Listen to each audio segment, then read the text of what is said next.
咁今日陰雨綿綿啦，又喺麗江豪苑呢邊做嘢。咁我上次其實係喺呢度食嗰間好唔錯間店啊。咁今日經過咧，我又諗起嗰一口啦，好似出咗個新菜，貴州私房菜。今日試下酸湯。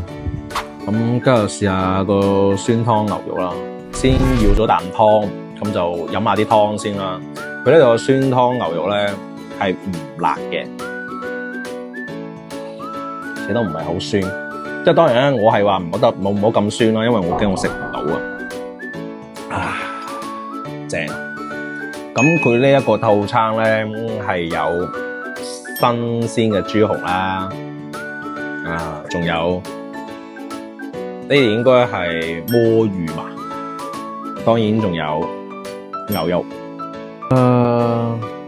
我先將成碟嘅豬紅一嘢倒晒落去先啦，試下先。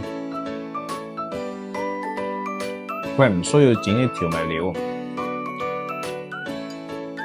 酸湯本身係帶到啲牛肉係有翻，即係牛有牛肉味啦，牛有牛味啦，湯有湯味。再試下啲魔芋啦，成盤倒晒落去。呢度個老闆咧係奉承做咩都要健康，所以咧你嚟佢呢度食咧，我就可以話俾你聽係一定乾淨衛生啊，其他你唔使擔心，但係一定乾淨又衛生。可以過嚟試下呢個魔芋都真係唔錯，好食。過嚟試下啦，呢個新鳳酸湯。